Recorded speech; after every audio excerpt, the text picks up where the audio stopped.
Okay, welcome to our October 5th School Building Committee. I'm going to call the meeting to order. It is 6:31 p.m. First order of business is present to speak. If you'd like to speak, just unmute yourself and introduce yourself, and we'd love to hear from you. There's Gary. Go ahead, Matt. Yeah, thank you. I'm a little bit confused. I thought that one of the major purposes of this school building committee and the school building or rebuilding project, one of the purposes was to save money. And that was the conclusion of the report by Fryer Architects back, I don't know how long ago, 2017. This committee was started to explore building or rebuilding our schools in order to save money on salaries and on required maintenance and things like that. You know, that I remember back when we did the town meeting, that was the pitch that we heard, 3 years ago when this committee was approved at town meeting. I've been trying to keep up with the committee meetings by video. It seems, or it appears, that the committee is now considering an 85,000 square foot new building new building on some parcel of land somewhere in Willington. Yet the state, unless I am misunderstanding, but the state will only reimburse the town for 50% of the cost of a 60,000 square foot building.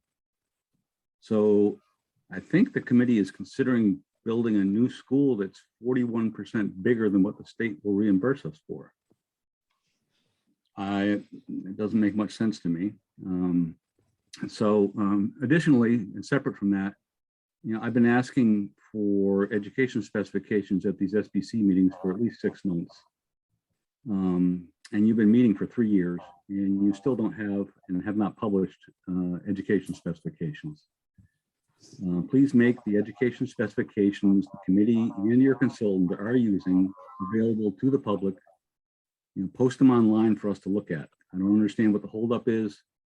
The consultant is using something to do his work. Why are you keeping this a secret? Why don't you just tell us what they are? Put them online for everyone to see. Thank you.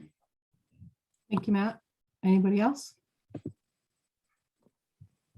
Mr. Bulick? Hi, Jim Bulick, Laurel Drive. I'm speaking as a concerned citizen of Willington and not as a member or on behalf of the Board of Selectmen. I have heard a number of residents come forward to me and say, hey, what can you do? This last tax bill in July was tough. Is there anything you can do to save costs and all that? So I've been on a lookout for that. And like Mr. Clark, I have been concerned with an ed spec that's proposed. I'm hearing rumors of an ed spec, but I'm also hearing proposals of a building being proposed of a square footage that's larger, much larger than the state's willing to reimburse. So I have a lot of concerns from that, and particularly from the feedback I've heard from our residents, and urge your board to please make sure our proposals are within the economic realm of reality, I guess, given our current situation. Thank you. Thank you.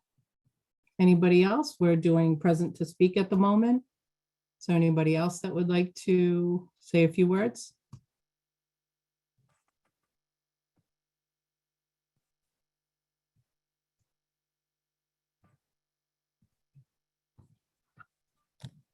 No? Okay. Next item, Chairperson Report.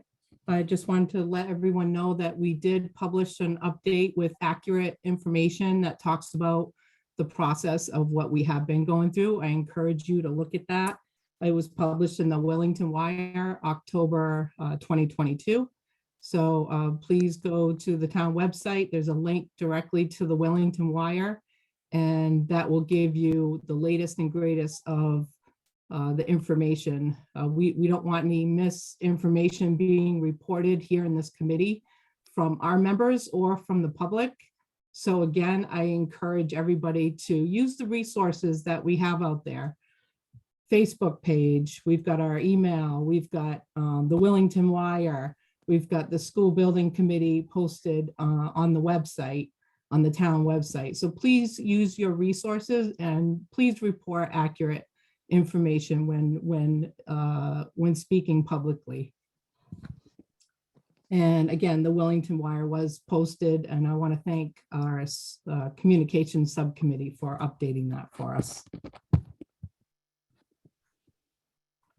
Okay, next item is the approval of the meeting minutes.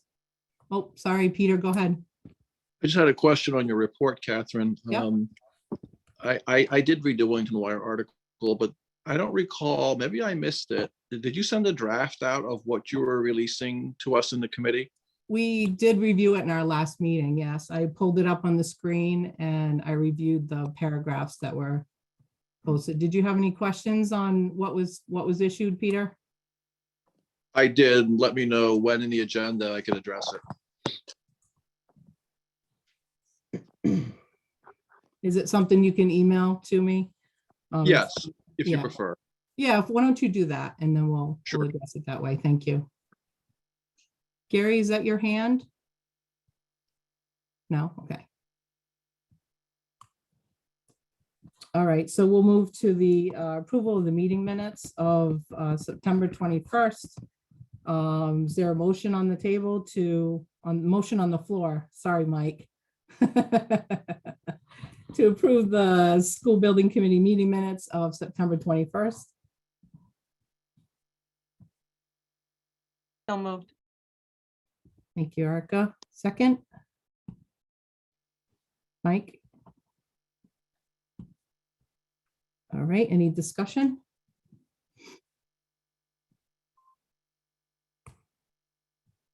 Okay, hearing none. Let's go for a vote. Let's start with a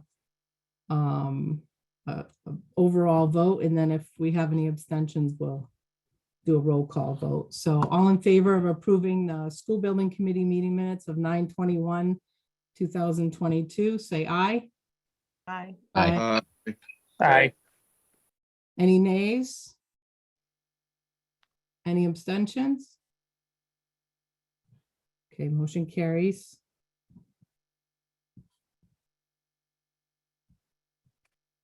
Next item, communications. I don't have any update for that. Trying to think if there's anything. We do have some updates on communications with the state, but we'll cover that further down in the meeting. Next item, subcommittee reports. So we'll go through each of our subcommittees and just give us an update if you guys met and what you guys concluded. So communications. So Ann and I just talked on the phone, and we had gotten some feedback about certain things regarding information out there. So we put basically that, that last paragraph from the Willington Wire that says where to see minutes, where to see agendas, where to see videos. That's now on the front page of the school building committee's webpage, which is off of the Willington Public Schools website. So no matter where someone goes on that, they can get to videos and agendas and minutes and things like that. So we updated that. And then we did update on the website the list of members that had not been done in a while. Perfect. Thank you. Mhm. Okay, land assessment subcommittee. Hi, Mike. Hi, very little to report at this time, other than processes are continuing on with investigating land, primarily the one piece we're looking into right now and evaluating for suitability. That's pretty much it. Thank you, Mike. Finance subcommittee. We haven't formally met, but we are waiting for next steps on securing our funding. I see it was not added to the current Board of Selectmen agenda for the next town meeting, which surprised us. We're just, Peter, so you're aware, we're still waiting for clarification on the process and what we have to do to take it back. So we want to make sure we follow the proper process. If there's a time frame, although there's nothing in statute that says so, if we can just take back the same question, because this committee is still asking for the same amount. So I'm waiting for clarification from our attorney on that. I kind of figured, but Yeah, it's kind of, we're kind of wondering what's Yeah, happening. I had hoped and I had held off printing our version of the call until just before the selectmen's meeting, hoping that we'd have some clarification. Thanks. Thanks, Peter. Okay, old business. We'll jump right into owner's project manager update. Colliers. So Scott Pellman, you get the floor. Thank you, Catherine. Good evening, everyone. Scott Pellman from Colliers. I think, again, as you're aware, we had a meeting with the state today, and that's a little further down the agenda. So we'll go over the discussions we had with them specifically, as well as I think Phil can probably provide a little bit more input under his section as far as the ed spec. I do want to just provide an update on the schedules. Again, as everyone is aware, the committee has been exploring two options. We're going to simplify it. We're just going to call option one, which is a pre-K through 8 unified school on a new site. Again, we're not quite ready to identify where that site is yet, but hopefully very shortly. And then what we're going to call moving forward, option two, is a renovation addition project to Hall Memorial School, again, incorporating the educational specification for a consolidated pre-K through 8 school. If I can share my screen. I might lose you, but No, do you have it? yeah, I'm still here. Sometimes it kicks me out, but Okay, so first schedule I'm gonna present is for option one. Again, option one would be for the construction of a new school. The red line here indicates our current status.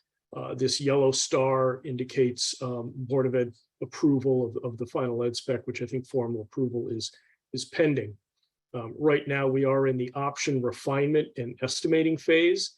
And again, some of the feedback, I won't get into it at this point, a little later in the agenda, but some of the feedback that we received today from the state will allow me now to finalize budget estimates for both option one and option two. And we've got a little clearer understanding of the process with the state.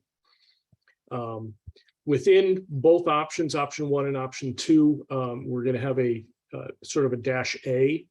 The Board of Education has included within the ed spec an auditorium as part of the new school. Certainly an auditorium doesn't formally exist now. That auditorium is programmed at approximately 8,000 square feet. And again, Phil can answer more questions on that. So when we look at these schedules, option one in 1A or option two and 2A, I will be creating separate project budgets for each of those 4 options.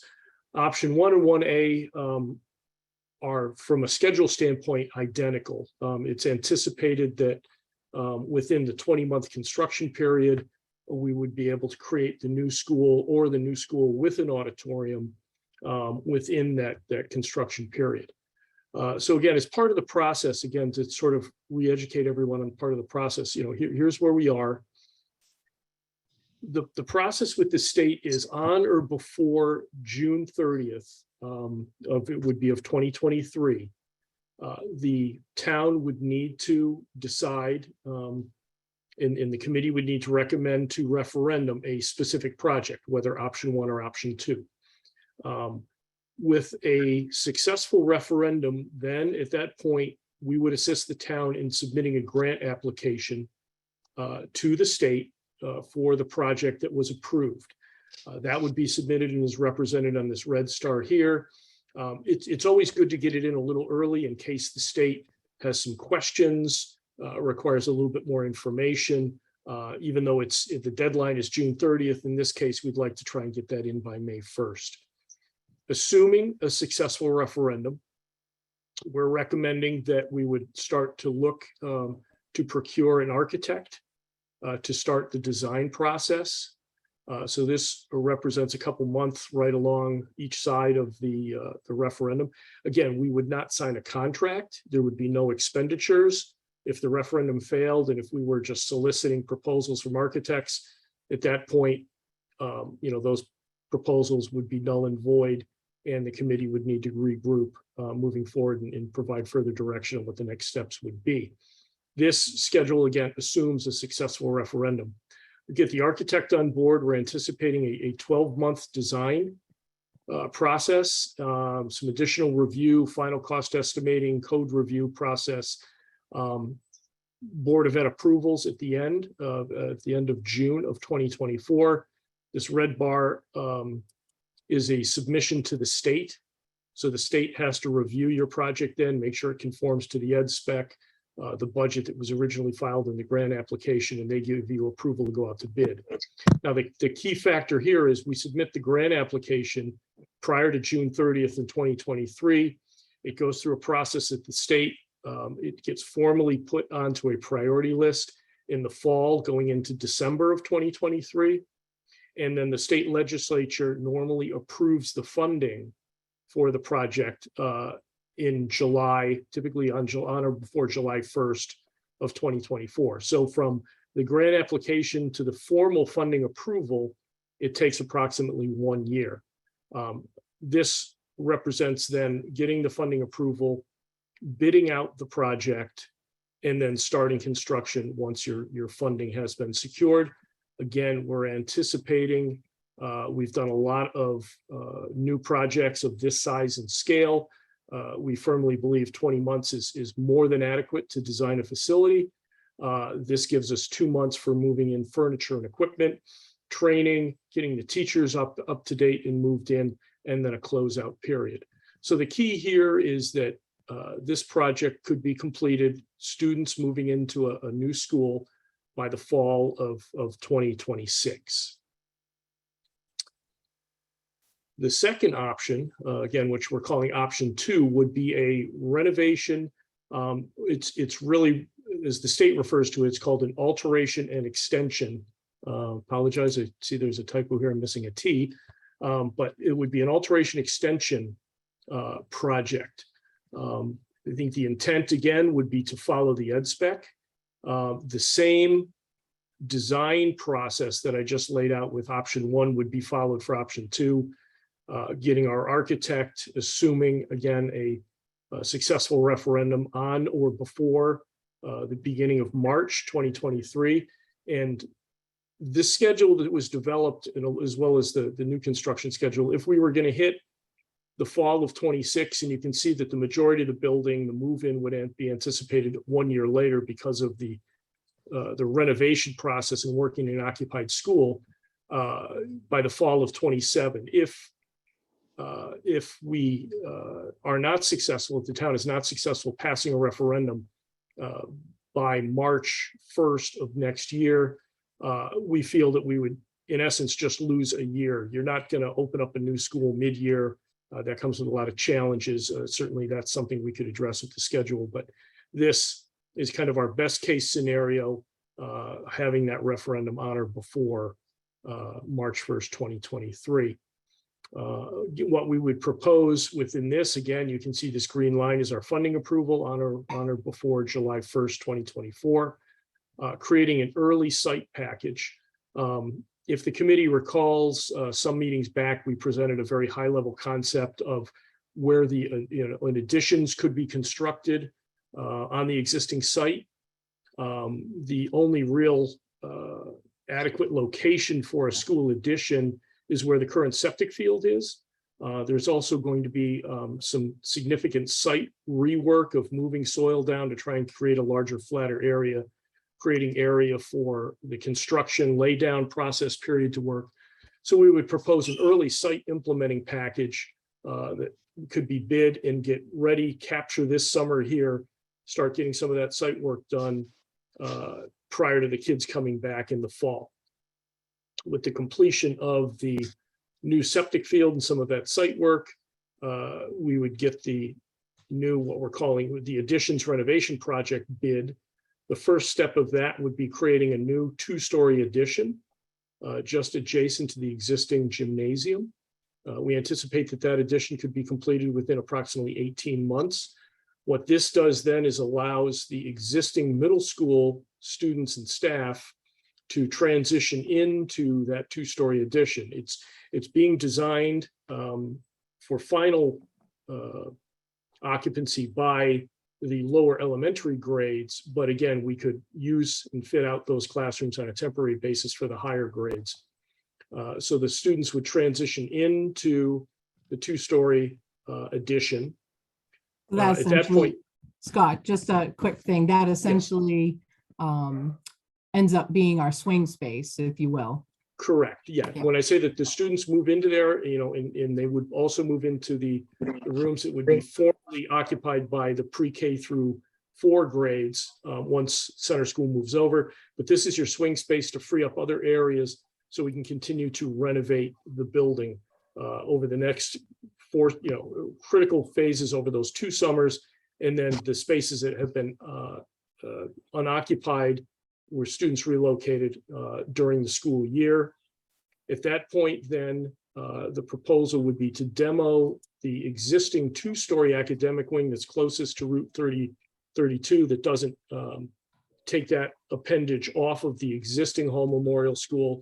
And at that point, depending on what project the community chose to go for, whether it was just the alteration extension or an alteration extension with an auditorium, you would start building the auditorium within that time frame. So the main difference between option 1 and option 2 from a raw schedule standpoint is with the new construction, the students could be into a new building based on the schedule by the fall of 26. If a alteration extension project was pursued, it would be by the fall of 27. Again, you just need that additional time. The building is fully occupied, working on an occupied site with kids in the building. Certainly the process takes a lot more time. But currently that's the schedule that we're working towards. We're anticipating public information sessions starting, if not before the end of this month, beginning of November, and going through the holiday period in through February. Any questions on the schedules from the committee? I have a question, if I could. Was that Ralph? I believe it's Ralph. I'm handicapped. I have a very obstinate computer tonight, so I can't do No video. problem. That's I'm okay. Go ahead. Go ahead, Ralph. Okay. Scott, what are we going to present in our first public outreach with the public? What are we going to have for each option to discuss? What we're proposing to have ready is going to be, first review the ed spec. So the public understands the ed spec and the approach and what this committee has been charged with, which is a consolidation of the 2 existing schools into a pre-K through 8 school. We anticipate having the concept plans that reflect the square footages and the sort of phasing approach that would be required to do both options. These schedules, we anticipate having project budget estimates for each of the options. We will be working on, I'm not sure if it'll be ready for the first presentation, but we will be working then on tax impacts for each of these options and presenting those as well, either in that first meeting or in the second meeting. So our intent is to be able to show both options. We also want to demonstrate or discuss some of the challenges, some of the conditions of the existing buildings. We're also preparing some documentation to show examples of new or renovated buildings and what potentially those classrooms could look like. So we're pulling together some photographs from other completed projects to just demonstrate the possibilities of what either project option could result in. Okay, that's all nice. But when we're dealing with the public is going to react and respond more to visual than they are facts and figures. And my concern still is that we should have an architect on board doing schematics for each option at this point in time to be able to better present to the taxpayers exactly where their money could go. I don't like. We'll talk about that further down in the agenda. It's on the agenda again this evening, so save your pitch for then, okay? All right, cut me off. That's fine. Well, it's not on the agenda, so just continue with what you were saying related to the schedule, please.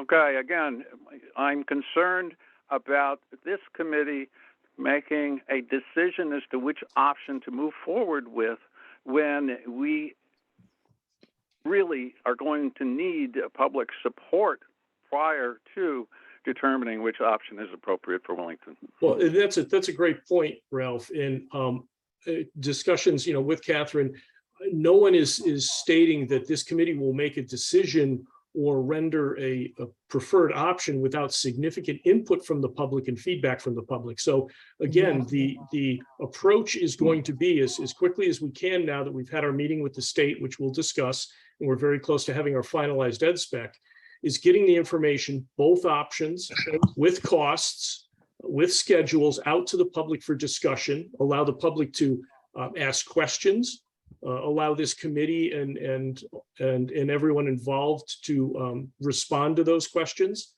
And, only after this committee has, sufficiently heard from the community, I then would recommend that the committee make a formal recommendation of approach.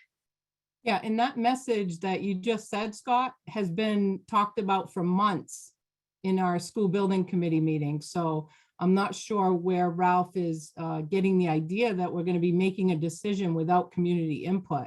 That has never been talked about. We've always talked about, as a committee, we're going to explore both options. We're going to do our due diligence. We're going to get our facts together. We're going to come up with presentations, which we're in the process of doing. And we're going to set up town meetings, public sessions, question and answer sessions. We've been talking about that. So I guess I'm sorry about my frustration in my voice, but I'm just a little surprised that this is coming out of left field as to almost implying that we're working in a bubble, and we're not. All this information is available and it gets updated every time we have our meeting. Scott gives us an update on the schedule and all the other items that are being worked on. So Ralph, do you have anything else before we go on to anybody on the committee to speak? Okay. I'm sorry, I guess we're seeing things differently. I think we need a better package to show the public before we get too far into this. Are you seeing what's on the screen, Ralph? I know you're on your phone, but can you see? I'm seeing what's on the screen, yes. Okay. Well, Sorry. as I stated, Ralph, we're working on a formal presentation that is going to include a significant amount of graphics, Yes. and graphics specifically showing or demonstrating what newly renovated and or newly constructed classroom schools images, again, without spending a significant amount of money to create two different options, one of which wouldn't even be used. We've been very successful in budgeting, planning projects, doing the exact format that's being presented here tonight and has been discussed, without taking that to that level of development. Again, we're basing it on the educational program. We're basing it on, as far as the renovation, alteration, extension, about available square footage at Hall Memorial School and what the additions would need to be to achieve the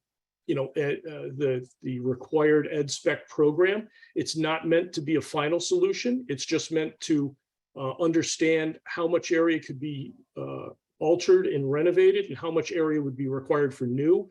And then we are applying current square footage costs of currently bid projects along with escalations, which we're continually looking at the market and receiving market evaluations of where inflationary costs, procurement costs are affecting those numbers, and using all our historic data to produce project budgets, which are then presented to the public as an understanding of this is the proposed costs for either a new school or an alterated and extended school option. And we've had great success using this. I have not had a project go over budget.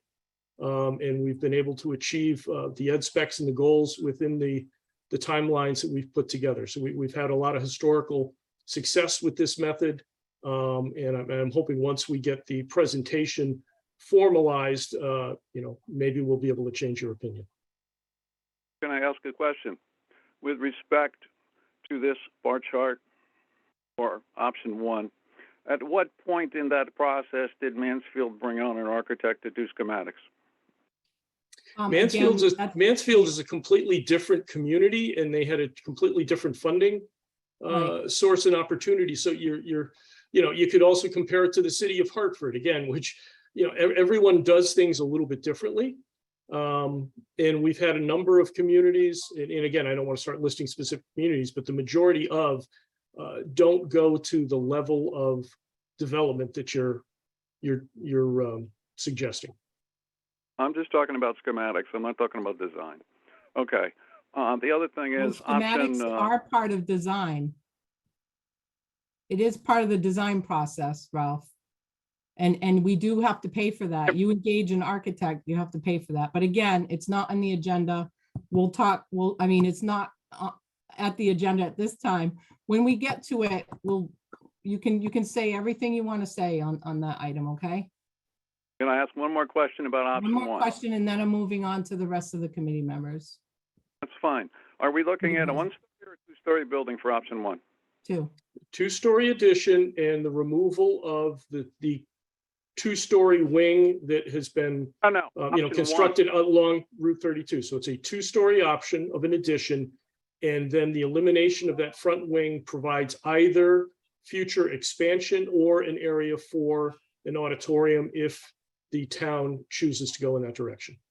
I thought option 1 was a new school. That's what my question pertained to. I'm sorry, I apologize. Your question then for option 1 was? Can you repeat? 1-story or 2-story building?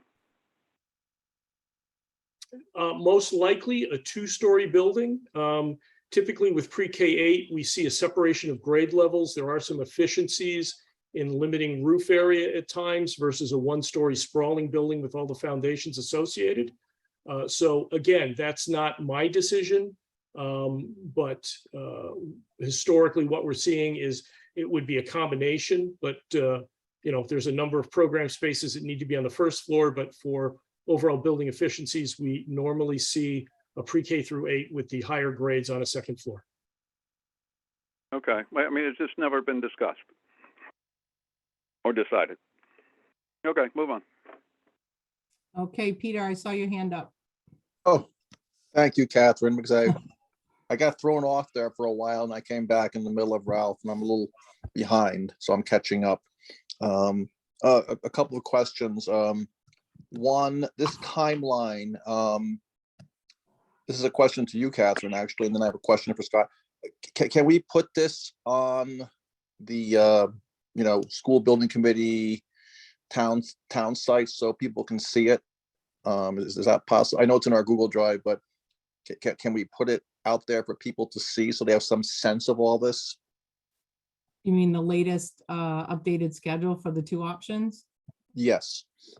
I physically don't do that, so I'd have to or Phil or I'd have to someone check with Phil and Erica to do that. That sounds pretty straightforward. My question, Scott, to you is I'm working on going through the ed specs we got at the last meeting, and I'm trying to understand them better. Some of the areas I'm confused about are what Peter, is and isn't. can I just stop you? That is an item further down in the meeting. So can you just say if it's specific to the ed spec update? Can you hold off until we get to that item if it's specific to your ed specs? I can hold off. Did you have a question about the schedule? No, thank you, Catherine. Yep. I'll go to you first when we get to that one, okay? Thank you. All right, any other questions from the committee members on the schedule? Again, this is Erica's waving her hand. oh, I'm sorry. I'm trying to, it's hard to see everybody on this. That's okay, Catherine, I appreciate it with Go ahead, Erica. the share screen, it makes it difficult. I Yeah. just want to make sure I understand on option 2, Scott, you're saying we would not need additional, our hope is that we wouldn't need additional swing space, which would be an additional cost. We'd utilize the new addition for the 14 months the remainder of the building was being renovated. Correct. Yeah, that's again, because the site is very limited. A good portion of it's going to be taken up by contractor laydown area. That, and again, from a security standpoint, we never like to bring portables on where students are leaving and going outside to a satellite facility. There's a number of issues, but we always try to avoid that. So yeah, in this case, we're proposing, and we feel comfortable that this can be achieved by creating a 2-story addition and then utilizing that new addition as the swing space, moving kids out of the existing building into the newly created space. We then subsequently work our way through the existing facility, again, maximizing the public areas on those 2 summer periods of 2026, 2027. So that's going to be, your cafeteria, your gymnasium, those large areas that can't be vacated that are required for educational operation. Those would be hit hard on those 2 summers once the swing space was completed. Okay, thank you. Yeah, and just related to that, if I can make a comment, on the flip side of that, if we were to put portables, we could probably save ourselves a year in construction. With having to rely on one addition or for swing space, it kind of makes everything start to finish. And you have to use the new space to move people over. So it does push out the schedule quite a bit, but you're not having portables in the parking lot or having to pay for that. It just pushes out the schedule even further. And certainly the cost, that not just the safety concerns, which I hear we're in a very different world than in years past, but the additional cost for swing space could be significant. Yeah, Yeah, I well, mean, same with additional costs for keeping the schedule out an extra year. I mean, I think no matter what, there's going to be costs there that are equally impactful here. Yeah, I truly believe that, the only way to cut a significant amount of time off would be to find a facility that you could transfer the entire student body out of and maintain, your educational programs and quality of education. Just portables, again, there's going to be a significant amount of abatement and other things going on. Just having half of them in portables while you were building the addition really wouldn't, free up that much space. And again, it's always a challenge renovating buildings while they're occupied. Yes. Any other questions? Thank you, Scott. Any other questions about the schedule? So Peter? I see Peter's waving. Catherine, with all due respect, I think we've digressed from schedule, but that aside, I would like to make a motion during this segment on schedule that we instruct the town staff to put this schedule on the website of the town so that's available to everyone. Do we really need a motion for that? Can we just say we're going to put it on the website? I was going to ask. I just want to make sure it happens. Yeah, I'll clean up that one spelling error I noted, Peter, and I'll get these off to Catherine and Phil this Thank you, afternoon. Scott. or this That's evening. very much appreciated. So can I just ask a question before we say that? I'm all for putting them out there as soon as we can, but are we sure they're not going to be changes between now and if we're going to have a first public engagement and we put something different out, there's some changes between there. Is there something to be said for correlating all the information in the same place? It's been shown here, folks can see that, but if there's going to be some changes, I just want us Absolutely. to be as clear as we can so that we don't confuse the public. We put something up on the website, go into a public meeting with a potential change based on, I mean, these aren't formalized ed specs from the Board of Ed yet. I think we could label it as draft. So, I just We can wanted to label be it as cautious of that. draft. Yeah, they're constantly going to change. The schedule's a moving target, right? Where it's basically keeping track of what we're doing as a committee. I personally don't see any reason not to publish them. But when we do have an update, we take the old one off and we put the update on. And Just- I would just like to note they clear. are, I don't want to throw the public off and make sure that they understand where we are in the process. That's all. and they are labeled as conceptual schedules. So, certainly not final schedules by any means. Right. Ju- ju- Mike? Just speaking to my motion, Catherine, I'm just in favor of total transparency and having our townspeople involved. And I've had a lot of questions from folks about what we're doing, why it's taking so long. So having the schedule up just makes sense to me. I don't know why we don't want to conceal it. It will be part of the presentation that Scott is putting together for us, Peter. So, I mean, we could publish it now, but it is going to be part of the presentation that Scott is doing as part of the community outreach. I understand, but I think people like to have some sense of what's going on when they go to a meeting like that, Yeah. not find out what's going on when they get there. I think it's a frustration we have in general in town. And I think this would be helpful. So I'd be happy to have a second if there is one. Okay. I'll second. Who was that? Who That was- was Ralph Stone. I see something, and I'll get to you in 1 second, Mike. I see something on the screen. It says, I'll be putting the schedules up. I don't know who that is or if it's a joke, but is that something that, It's not a member of the committee, so I don't think we should be recognizing it. okay. Someone's using their screen name as a chat function, which is Yeah. certainly their right to do that, but they're not a committee member, so we should not recognize it. All right, Mike, since you're on, why don't you go ahead and say what you were gonna say? I just was gonna say that whether we do it by motion or not, I think it's a good idea to put the schedule up. And I think it is correctly titled as a conceptual schedule, but I think belts and suspenders here, since we have people at many meetings screenshotting what's on the screen and posting on social media and all that, which is probably evidenced by the comment on the name change you just talked about. Screen there, I think that belts and suspenders reasons we should put a draft watermark right across it, just to be clear, and that way anyone Great idea, Mike. Great idea. sharing it, it's clear information that it's a draft, and then as it updates, it stays a draft until the townspeople vote on it. Okay, thank you, Mike. Gary? Yes, I totally agree. We should say draft and then as of, and then put today's date on it so that as it changes, it's clear that when that version came from, put that right up on the top so that people can see it. Thank Yeah. you. Every schedule that I produce, Gary, does have a date, and I change that date every time there's a modification, so it is dated. But good point. Make it big. Thanks. I will make Yeah. it bigger. Yes. Version control will be really important. Any other comments about the schedule?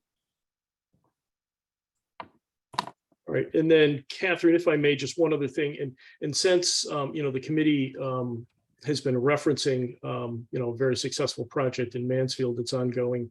The one thing that Mansfield did do, though, when we got to this stage, because it was important to recognize, is they actually put together a subcommittee to start looking at potential uses. In either case, center school most likely would be vacated, and potentially, depending on the final option chosen, hall may also be vacated. So the town started looking at all the town buildings and put together a subcommittee, not through their building committee, but through the town itself, to start looking at all town facilities and then what those potential uses are, how that might solve other problems that the town is anticipating. Thank you, Scott. Point of order. Mike? We have a motion and a second on the floor. For, Peter's for the motion and posting of it the was schedule. seconded. Yep. yes, and So we we've have had to a, either dispense with it through well, we've voting had a on it. or- discussion. Yeah, we've had a discussion, right? Is there any other discussion about Peter's motion and the second on the table? All right, let's take a vote. All in favor of posting the draft schedules for option 1 and option 2 All in favor, say aye. Aye. Aye. Aye. Any nays? Any abstentions? Okay, motion carries. So Scott will need to get those updated Mhm. schedules from you, and I'll send it to the appropriate people to post it. Absolutely. You'll have them by the end of the evening.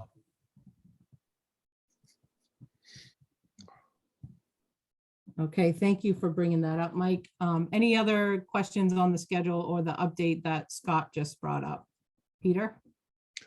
Scott, when they're showing on the schedule, the option 2, which I'm assuming is the reconfigured school, can you use better language there describing that? Because it sounds like we're just rehabbing an old building versus the combination of a new building and retention of some upgraded portions of the old.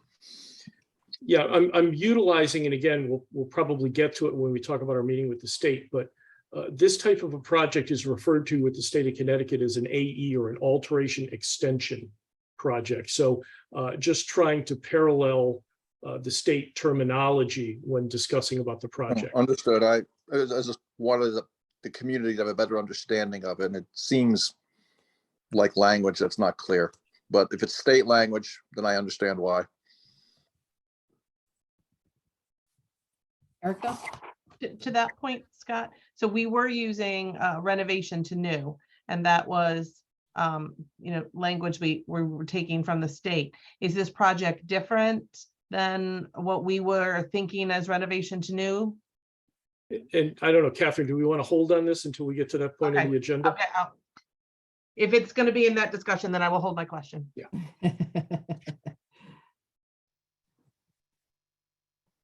Catherine, can we have Erica chime in or respond to Scott's comment about? If she wants. Yeah. So Scott gave us that last piece of update regarding the use of the buildings. Should we choose one of these options? Either option, I think, is going to displace center. So I think there was a recommendation from Scott to have the town come up with a subcommittee, not a subcommittee, but a committee to review the town buildings as a result of what we do here. I don't know. Do you have any comments about that, Erica? So, yeah, I mean, I think that's a great idea. Certainly, we've discussed at this committee some of those things, and because our charge talks about identifying potential uses, and then the conversation gets larger, so that it's not something that for this committee to decide, but certainly identify. So maybe if some of those things that we had discussed earlier can be sent to the Board of Selectmen, I think that's a great idea, Scott. I'd be happy to talk to you about kind of the how this worked in Mansfield, but I think that's a great idea so that we could really put some meat on those bones and take the things that we've identified as potential uses and talk about them.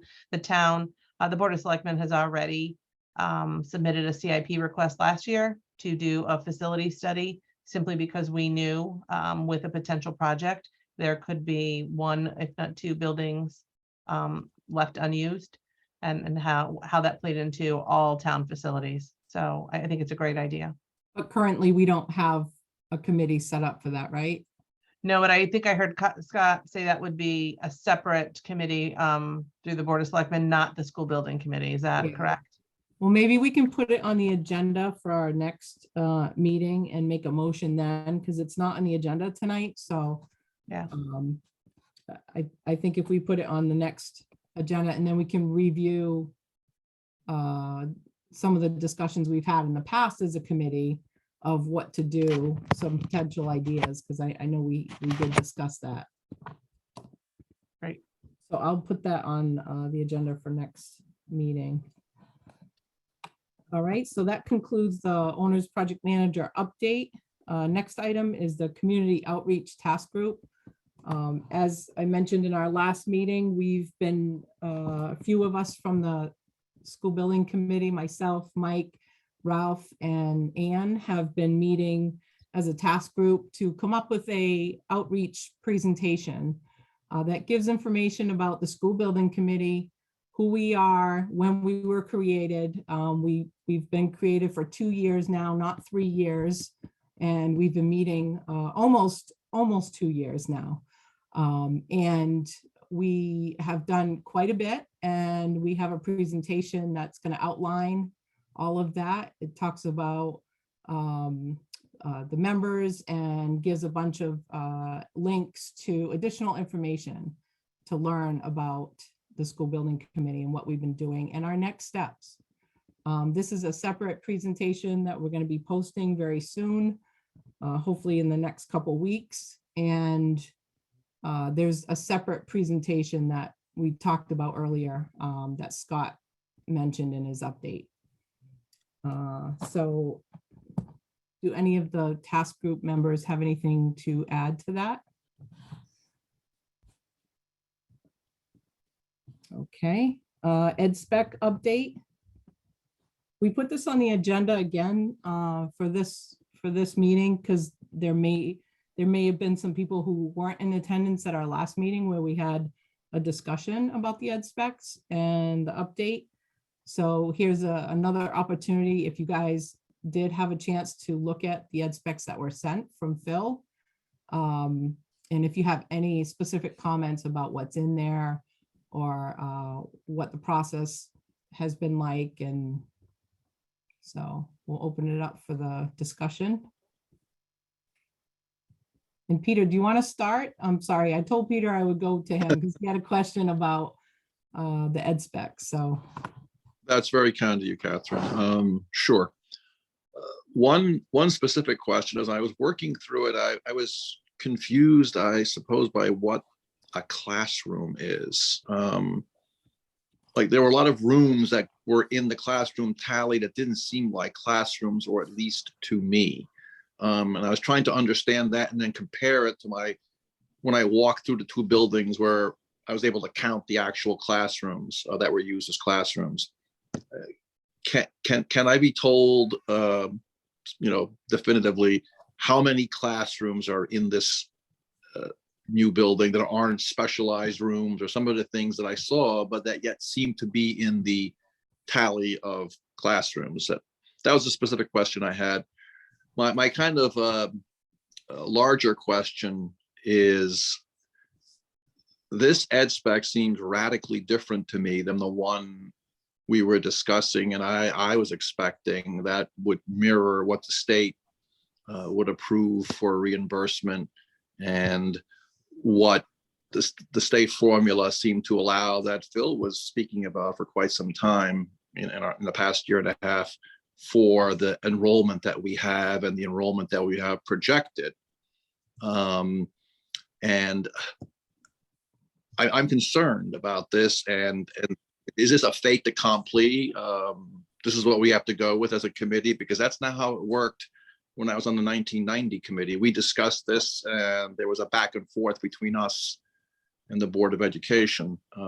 So I think we need to have that discussion, because this is a substantially different project, whether it's new or renovated, in the way I look at it, than what we were looking at for the first year and a half, where we were focusing on something that we thought would be acceptable to the state based on the criteria that we have for enrollment and funding. So two-part question: how many classrooms? Pretty simple. And then are we going to have a discussion as a town's building committee or school building committee on, does this make sense to us to proceed with? As I realize it's not approved yet, but when it's finally approved by the Board of Ed, how did this work in Mansfield? How does that discussion occur? I would like some input from Scott on that if we could have it. Thank you. Thank you, Peter. Well, Phil, I did you think wanna- I would Phil, defer do to you Phil. wanna- Yeah, I would defer to Phil for the majority of the responses to that as the creator of the Ed Spec. Yeah, and as Phil is the representative for the Board of Education as well, he's been spearheading the educational spec process. So I'm sure he can share with us and clarify some of the questions you had, Peter. So Peter, I'm not sure what you're questioning. I guess for the number of classrooms that you're saying are not specialized, anywhere there's a 900 or 800, that would be a regular classroom. A class. So like breakout areas, that's not a classroom, right? Correct. That's 150 square feet is like the size of an office, a small office. Resource rooms are smaller spaces, like that 350, but anywhere. So basically you see the elementary model pre-K through 4, where they all have a home room, and based upon our number of students that we're expecting, you see that in the number. So you see 4 here, you see 9 here, you see the teacher workroom is separate, and then grades 5 through 8 for the middle school, there's 10 there. That's really the So those are the traditional classrooms, and that 33 net academic classrooms, that includes everything, including these specialized areas. correct. That's confusing, Phil, with all due respect. How could it be net academic classrooms, if they're not classroom, it's multi-stall toilets are not classrooms, right? I think the idea, Peter, is that you're breaking it out into certain sections, and that's why like it's in by specialized rooms, by special education. So, I mean, I can pull that net out. The other ones are out. That's fine by me. This number really doesn't matter. It's the square footage that matters, and that it meets the ed spec. That's that the board is looking for in the enrollment. So that's in there. It's kind of. I mean, I guess I would ask you, Phil, if I was, a townsperson at an outreach meeting and I saw we're getting 33 classrooms, that would be kind of misleading, wouldn't it? Can it just be called academic rooms? Because these are all rooms that support the academics. Is that the idea, Phil? Or is this a standard program where academic classrooms is what's being used? I think you're getting in the weeds. I think you're calling academic classrooms. So it's like an academic classroom section. You can't have an academic classroom without a resource room, without a storage area, without a bathroom. That's like an academic area.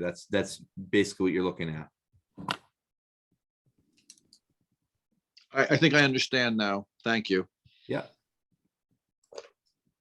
Does that answer your questions, Peter?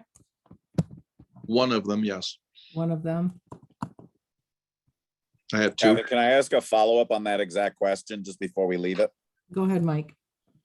So Phil, I agree with the concern that the term net academic classroom could be misunderstood, because a lot of those are not classrooms. There's no class happening in the bathroom, no official class happening in the bathroom. And so that particular label that you have at the bottom there, is that out of a standardized program, as someone asked before? Yeah. So like maybe that's the way the state classifies it, so we should follow that program. I don't want to thwart that, but if that's a term that's just been used that we have the ability to make clearer, maybe there's an opportunity to make it clearer to people reading it. Thank you, Mike. Erica? Yeah, so I think we're really in the weeds here. If you do the math, people, he has a number of rooms listed as those things. The toilets aren't counted in that number. And I think, to Peter's point, in a public presentation, if I'm not sure what it is, that's my opportunity to ask the question. So it's just classrooms, and Phil explained to us if we weren't sure. Now I know that the breakout areas and the resource rooms count towards classroom space. Is that correct, Phil? An academic area, it's part of it. Right. Yeah. So that's, you've got 4 classrooms in pre-K, 9 and 1 through 4, 10 through 1 through 5. Already right there, you've got 23 classes. So, he's saying net academic classrooms out of this list of, all these classrooms, 33 of them are for academic. So I think this can all be understood. And so that's part 1 of my question. Part 2 was, I know this is still a draft, and we're talking about going to a community event. Phil, does your board, do you think your board is ready to at least have a first approval of draft at their next meeting? Is that their anticipation? On the agenda for next Tuesday. Okay, Well, they're not, the one thing we were waiting on, the ed spec portion that is connected to IT. The samples that I had just didn't match what we were looking for, because I sat down with our IT company with Novus, and I literally just got 3 new versions yesterday that are things that were passed. And so I need to compare those and share those. So we're getting down there. I think in the end, what people need to understand is programmatically, this is the key, is that programmatically, the big thing that we need to have is the square foot number. That is what we have now, because the square foot number is what drives cost. That's how Scott does all his calculations. It's what we bring to the state. It's what we brought to the state today to help them understand when you're merging an elementary and a middle school together. It's extremely hard to do it within what their calculations are. And we'll get to that when we get to the OSCGR conversation. But the board, to answer Peter's other question, is the one that develops the ed spec, and they do it based upon the programs they have, and the programs they currently are operating are in this ed spec. The only thing that is new in the ed spec that is something they currently do not have is the auditorium. And this is less square footage than what we currently have. Thank you, Phil. Mhm. Ralph? I was just going through this, and I think I might have done a math error, but looking at pages 10 through 13, get to page 13, we see a new building net square footage of 83,134, and I came up with a number higher than that. So I'm trying to understand whether I made a math mistake or there is a difference. Because my total was something closer to 86. Is that really necessary? I can't hear with that kind of noise. Or do I have to go somewhere else? Yes, I'm talking to you. you're muted, Peter. Now you're muted. Not muted. You're welcome. I thought he was talking about Ralph's comments. I was like, wow. Ralph, did you have any other comments about the content of the ed specs? Well, I was just quickly running through the square footage, and I was hoping Phil could clarify how we get to the 83,134 that he shows when, if I added up all the totals up above from pages 10 through 12, get a higher number. That's all. It's something closer to 86,000. I'll check it again, but I have to, I'm not going to do that on the spot right now. Oh, that's fine. I just want to make sure that we know what we're dealing with here. That's all. Thank you. Any other feedback from the building committee members on the ed specs?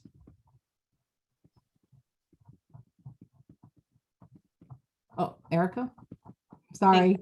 So a little bit of Peter's question. I fully understand that the ed specs are the responsibility of the Board of Education. So when I hear folks who've been on our meetings multiple times say they don't know why we don't have them, why we haven't presented them, because they're still in draft form at the Board of Education. So this committee can't share them with you because they haven't been completed yet. But to a little of Peter's point, I know that oftentimes there can be changes. There might be one draft and then there are changes to the ed specs. Phil or Scott, what typically leads to changes in the ed specs that we might see? Go ahead, Scott. Typically changes to the ed spec. I mean, what we've seen in recent projects is sometimes you may have an influx of students where you modify the ed spec. And we've seen that, and we've been able to modify grant applications to reflect that. I think the one topic I think still to be resolved with the ed spec is I mean, you want to have the auditorium in there, but there's the potential that the auditorium may be an alternate. There's been discussions on that, of presenting that to the community as an addition shall we build a school, and then shall we build the school with an auditorium?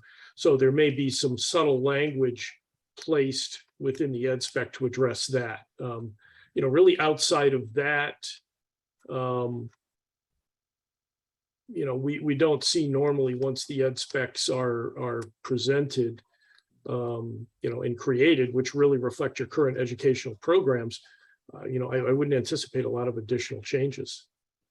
So my understanding then would that any changes made to it would be as a result of discussions at the Board of Education. Yes. Or factors that changed within the town makeup that would facilitate a change to the ed spec. Thank you. And if I might briefly, Ralph, I just checked. If you look in the very last box, as far as services, there's a subtotal of above and then a grossing factor. I think you've added in the subtotal of above of $3,090 twice if you're adding up all the numbers. So I believe that the 83,134 is accurate. Now, Scott, thank you. I did redo my math, and it was my error. So the 83,134 is what I agree with. Okay, Ralph, you still have your hand up. Do you have another question about the ed specs or? No, I'm sorry. I was just doing a mea culpa on my math. That's all. All right, any other questions about the ed specs before we go on to new business? Is that Peter? Good, unmute.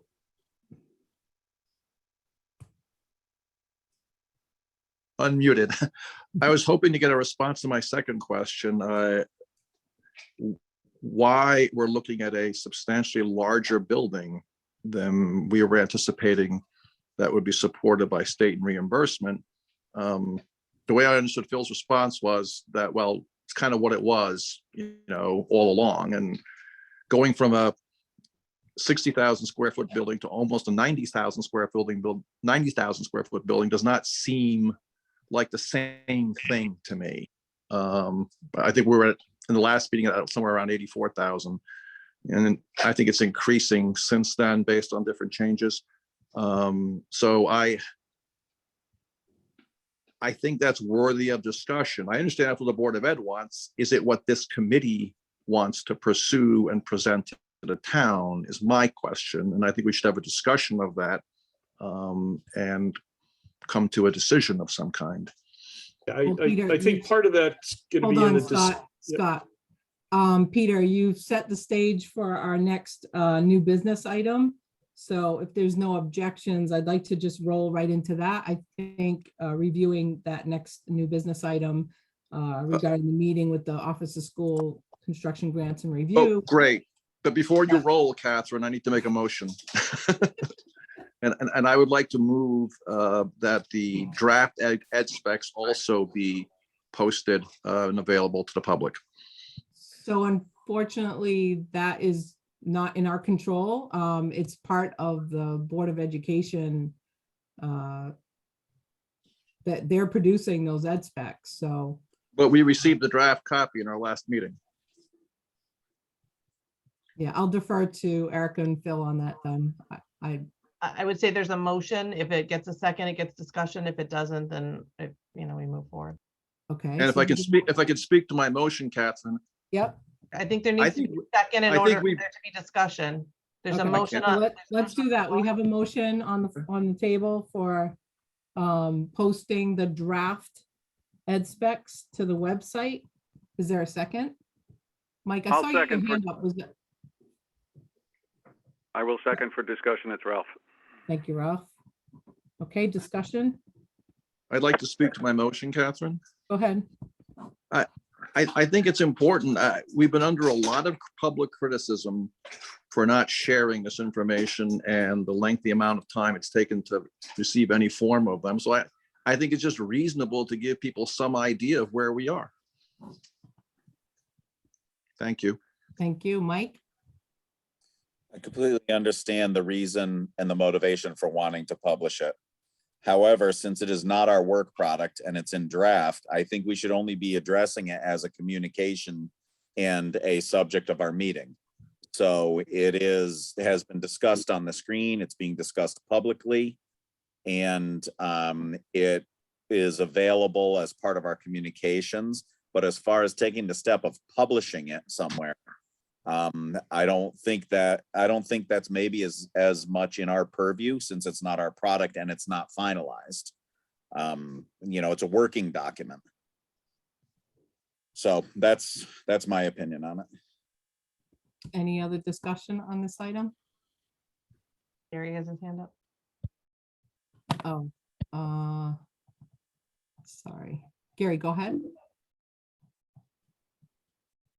Thank you. Yeah, I agree with Mike. I mean, this isn't our work product, and I'm hesitant to post something that, isn't something that we were responsible for, and is, likely to change, it sounds like, or could change. And I don't, at this point, I don't think it's fair to hold the building committee responsible for something that's really not our work product, as I said. So certainly when the ed specs are finalized, obviously that would be appropriate to share then. But I think posting it publicly now would be, more trouble than it's worth, to be honest. I think we have to lean on the Board of Ed there, and then certainly share it with the community. But I think this could be misleading. Thank you, Gary. Brianna?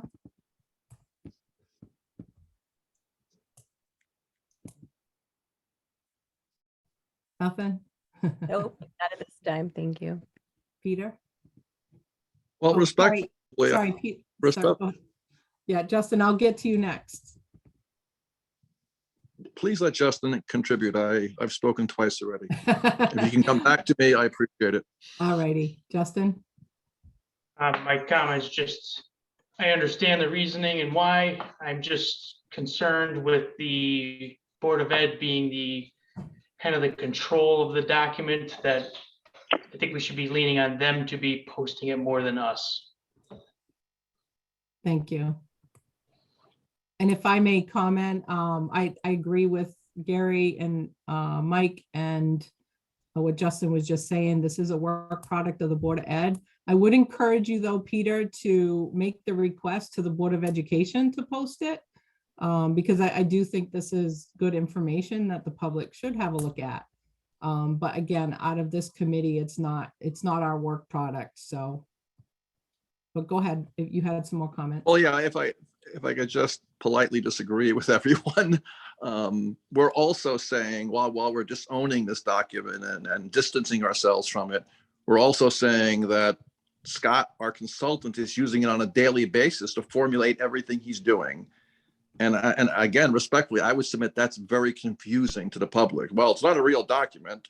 It's not a product of the school building committee, but everything we're doing is focused on it. Everything we're paying Scott to do is focused on it. And I just find that to be contradictory and confusing.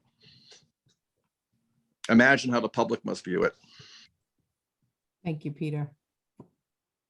Justin, is your hand up again, or? Yeah, so I was just gonna say though, to that though, Peter, is if they're still modifying it, how are we going to control what we have is up to date and posted correctly, I guess?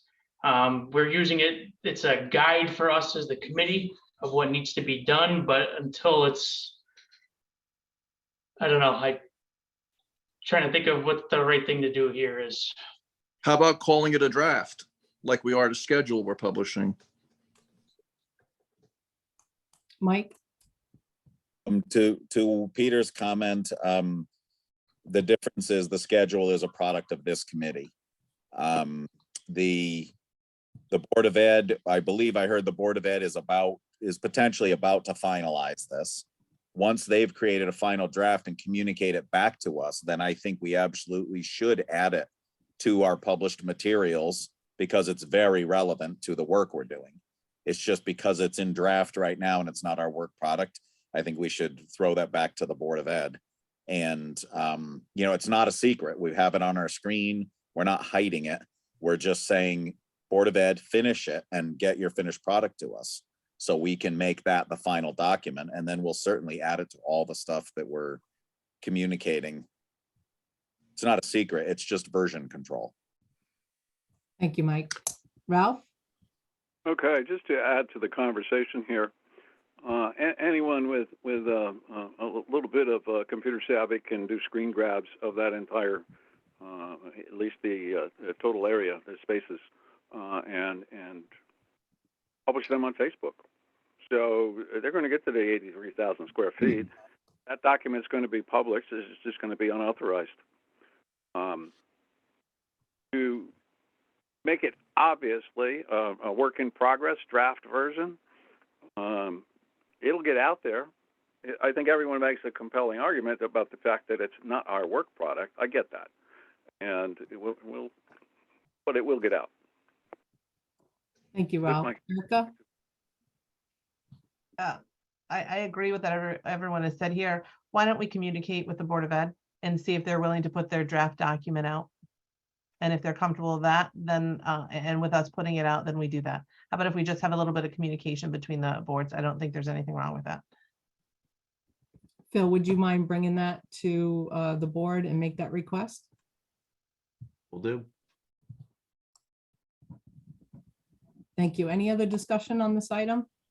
Yes, move the Oh. question. I want to move the question, Catherine. Okay, There's a motion on the floor. yep.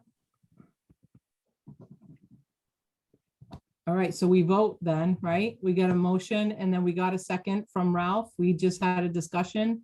So now we're gonna vote on whether or not the, Point of order, Catherine. If he moves the question, we have to take that process first. If he removes his motion to move the question, we can just vote. We're there anyway.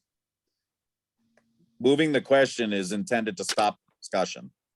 Oh, thank you, Mike. I didn't intend that. yeah, Appreciate I don't your- think he intended You that. I just think want he- us to vote, right? He just wants us to vote, yes. Yes, So yeah, why that's don't why we ask I- Peter? Peter, what would Yes. you like us to do? We have a motion Vote. on the table. We have a Vote. motion on the floor in a second, and we had a discussion. So now would you like us to vote? That would be appreciated. Okay. So Can I let's- just ask what the motion is again? It's to publish it the way it is right now as a Peter, why draft. don't you make the motion again and so it's clear? No, Sure, no. He Can't he do can that, will you? he can say what the motion was, but he can't make it again. Well, I'm sorry. Could you repeat what you said? For the Catherine, sake of the I'm going to make this very simple. I withdraw my motion. motion. Okay. All right. Regrettably, with regret. Sorry, Peter, I didn't mean to make it like that. I was just trying to make sure I understood what we were voting on. I think I understand everything. Thank you, Justin. Okay, so let's move on. New business, item A. Hopefully this answers one of your questions, Peter. Meeting with the Office of School Construction Grants and Review, otherwise known as the OSCGR. I'll let Phil give an update. So we met with two members of the Office of School Construction Grants and Review today with the real purpose of a discussion about the ed spec square footage and reimbursement rate and our population, because as you know, the population is what drives the reimbursement rate that you're eligible for. So once you have your population, and we'll say for all intensive purposes that a renovated building, we would be eligible for 65%. That would be our maximum reimbursement. When you go over your square footage, they can reduce that the reimbursement rate. So the point of the conversation today was to share the draft ed spec number with them, the 83,000 square feet, and say, look, based upon your space calculation, we're only eligible for 57,000. But by merging two buildings together into one, your formula doesn't work. And we had a long discussion about it. I think they understand it, although there's not a heck of a lot they can do for us at this point in time. We kind of went through a scenario with them and said, look, if we were going to try and close in on your 57,000 square feet with 420 kids, based upon our program today, I mean, we ran through a bunch of things that, we could cut, and it just it wouldn't be a functioning school. It just wasn't possible. So one of the things that we asked about was, because this is what impacts the number that you put out to the public, is that we asked for, what do we do? Can we get a space waiver? Can we submit a letter now? And basically the response was, you can submit it now, but we're not going to respond to you until you have an application in. And which basically means you won't know if you're going to get the space waiver or not. And that's just the way they do business. And I think their response was, if you really need a building, you should be prepared to build the building or renovate a building with or without the state's help. And so I think in the end, the biggest piece for us is that if the Board of Ed stays with the ed spec square footage number that they have currently, that's what the school building committee will have to work off of. And Scott will have to run numbers based upon that information. So if there's an overage, basically he would calculate what that penalty would be and what the new reimbursement rate would be. I think that's how it would be presented to the public, with the caveat that we would obviously, I believe we would apply for a space waiver, but we wouldn't be eligible anyways. And Scott, something that came up today after our conversation, when we ran the roof project, we had to put the total amount in. Mhm. Is that the same? So if it was 50 million, do we have to put 50 million on the question at referendum? Yes, the town will need to approve the full amount, even though the state is providing a percentage of. So typically, yeah, your referendum question is going to say, shall the town approve X dollars? I'll just use your 50 million as an example. Yeah. And in a number of cases, the referendum question may say, with a estimated cost to the district of. There are a lot of moving factors within the state that affect reimbursement as far as what is and what is not reimbursable. But yes, the town has to approve the full amount. Then it goes into a grant application. It goes on to a priority list. And then you'll find out through that priority list. At that point in time, then, once a project is submitted to the state tells us, now you can go ahead and submit a letter because you've picked a project. Now submit your letter for a space waiver. Now we can take it under consideration and provide you a response. But unfortunately, as we discovered today, it's a chicken and an egg thing. In the response we want, or the assurance we want for what we feel is a very strong, for lack of a better word, argument, that can't happen until the grant application is filed. And if I might, again, just looking at the square footages, I think Phil touched on this, but I think it's very important to note your two existing buildings right now total approximately 91,400 square feet. Now the ed spec is right now at 83,000 square feet, so about 8,000 square feet less. But the ed spec also includes 8,000 square feet of an auditorium, which you currently don't have. So by combining the two buildings, and Phil is not swimming in extra square footage right now at either of those facilities. But by combining the two, consolidating it, not only operational savings otherwise, you're also reducing the total size of buildings that you currently would be occupying because of the efficiencies of bringing the two together by 16,000 square feet if you take out the auditorium, which is bumping it up by another 8. So I just think big picture for us is they basically said to sign on a project, figure out what you want to do with for your town, get your referendum through, put in your, submit your grant application, submit your letter, space waiver letter, and that's when, at that point, that's when they would be addressing it in the future. When we go to the public, I think the important piece is going to have to be communicated that the number that Scott would be putting out there is based upon the square footage overage. If this space waiver was approved, either partially or fully, our reimbursement rate would increase. Thank you. Catherine or Scott, did I miss anything from in the grand picture of that? No, I think, I think we should, I guess this is recorded, so we should save this for posterity and replay it when we're back in front of the public, because I think that was a great explanation, Phil. I'm gonna jump to Gary because he had his hand up. Sorry. So hang tight, Mike. Gary? So just to be clear here, so the state is basically saying that they're not gonna, I'm sorry, what? Go ahead. All right, the state is basically saying that they're not gonna have an answer for us until we submit the grant proposal. Yes, I mean, Gary, that's super concerning. it is. And Gary, sorry to cut you off. I just want to add, because they shared a town that had the same predicament, wanted to put out the numbers of what they would be, what the public would be paying. And they failed their referendum 3 times and it finally passed. And then they found out what the reimbursement would be. Wow. It's a little frustrating. Yeah, I mean, that's going to be a challenge for us for sure. We'll definitely need to keep that in mind as we, as you said, how we really plan to communicate this, and probably, under promising is probably the way to go here, right? And that may have an impact on support, but at least you're not going the other direction. So thank you anyways for the update, but that's tough. Thank you, Gary. Mike?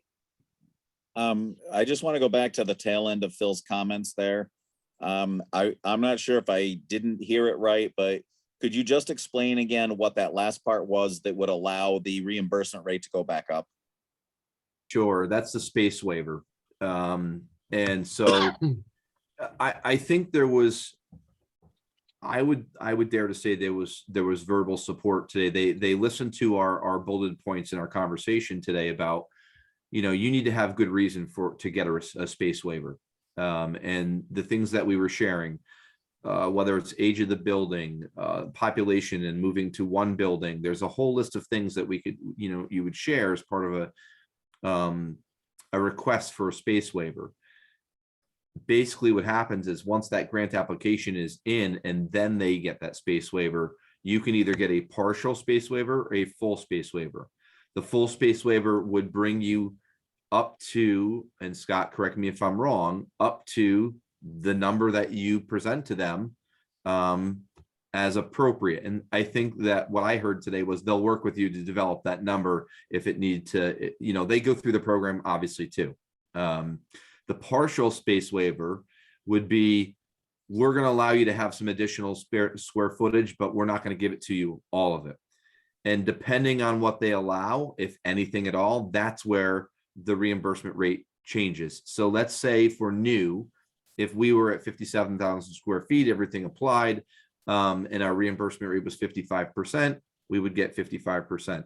If it were 80,000 square feet, brand new building, and they said, yep, you're right on with your ed spec, we agree it's a new building, they're going to give you 55%. If they did the partial, they might say, you can do 80,000 square feet, but we're only going to give you 70. They would then knock your reimbursement rate down and it would go down towards, whatever it is. There's a formula that they use, and it's not necessarily, that it knocks it down, it knocks it down, but it doesn't, the formula spells out how it's knocked down. Yeah, and I think, it's something we've struggled with all along. And when you get to such a broad grade range of pre-K to 8 in a smaller number of students, I mean, the state admits, they won't put it in writing or anything, but their system is flawed, especially when you get to a program in a school configuration and size of yours. It does not work. I mean, and it's very easy to say that, right now you've got 91,000 square feet and you don't have any spare classrooms. And the state right now, by their flawed system, says as a starting point, we will say as a starting point, we'll give you 57,000 square feet. Well, that means you could close Center School right now and move all of Center School into the middle school. And it's impossible. And we had the discussion today with the state and we said, okay, we cut out everything except for an administration and main office, no custodial stuff whatsoever. We're cutting out all toilets, cutting out all storage areas, cutting out program required classrooms. We still couldn't get to 57,000 square feet. There is no way to build a school, and the state, I think, recognizes this, a pre-K-8 school for 420 students at 57,000 square feet. It cannot be done.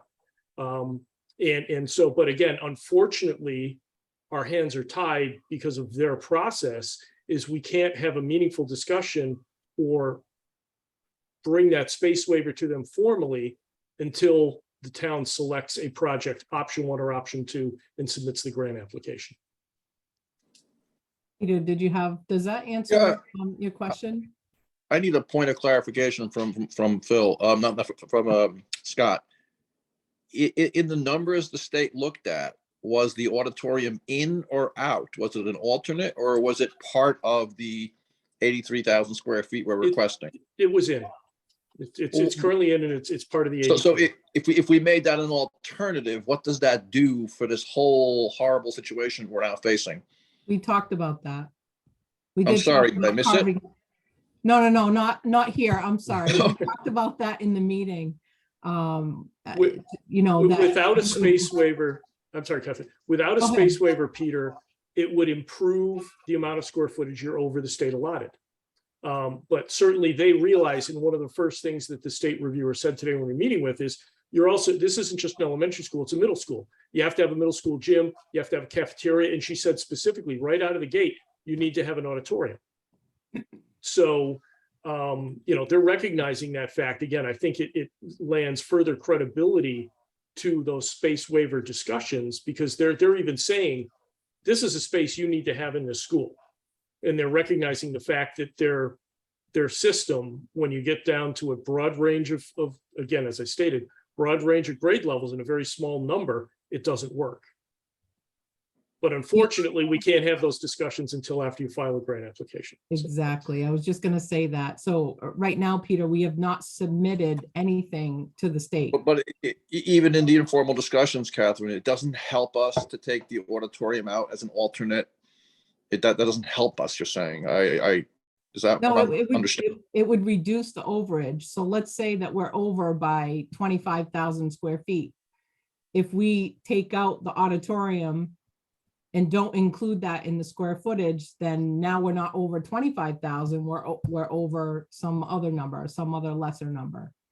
And that doesn't make it easier for us to get a waiver? Not necessarily. Okay. Just But asking. I mean, it would certainly, it would help, but then you have no auditorium. Yeah, they're also recognizing the fact that, and stated out of the box in the very beginning of our meeting, is you should have an auditorium. So they're recognizing the fact that that's a program space that you should include in your ed spec. Now, we had talked about making an alternate because it would reduce overall construction cost, and it would help, again, with that overage in square footage. But the state recommends, and again, the state's not going to tell you what your project should be. They have guidelines, but once you submit the project that's approved by the community, the state says, okay, this is the project the community approved. Whether it has an auditorium or not, the state's not going to then say, you didn't include an auditorium, we're not going to fund your project. The state's going to say, okay, I see you approved a project and it doesn't include an auditorium. And one of the things we discussed too, Peter, was, can we submit the waiver now, the space waiver? Because we've got a draft of the estimate, and their answer was absolutely no. It has to get submitted with the application when we submit it for final grant application. Wow. Which is unfortunate, because then we can't share that with the public and say, here's what the number would be. We have to share the highest. The worst case scenario. Exactly. Wow. Yeah. Peter, I felt your wow at about 1 o'clock today. Yeah, we all wanted to hang up at that point. Is there a recording of this meeting? No, it's not. Those meetings aren't recorded. Okay. We will be issuing, we'll have meeting notes though. Thanks. Well, I don't know if I want to read them. Peter, does that answer your question? I know Well, but raises new questions for me, of course, but I almost feel like we're being pushed back to the beginning and the premise of our project. Because it sounds an awful lot to me like going from 2 schools to 1 is not as easy as it sounded. Very attractive, but it seems like we're losing a lot. Like Scott just said in the process, Phil's using all the space in both buildings now, and it looks like the state's essentially saying, "Yep, we'll give you 57,000 square feet, and the rest is on you." I think you have to Maybe you'll understand, get a waiver. Peter, that there's efficiencies by going to a single school. You don't have 2 kitchens. You don't have 2 walk-in freezers and coolers. You don't have 2 administrative areas. You don't have 2 gymnasiums. So that's where your efficiencies and reduction of square footage comes in. No, I get that, Scott, but it looks like it's hard to duplicate everything we have and get it into one building. Let alone. I think the ed spec that the board and Phil has put together absolutely does that. It identifies and it codifies both buildings into an ed spec, again, that right now is 8,000 square foot less, or 16,000 if you don't include these 8,000 square foot auditorium that you currently don't have. So, I mean, I think it's done a very good job of identifying the critical I spaces. get that, Scott. What troubles me is the state doesn't agree and says you get 57,000 square feet, and we might give you a waiver, but probably not for the rest of it. Well, No, they the didn't say. the they state didn't didn't say that.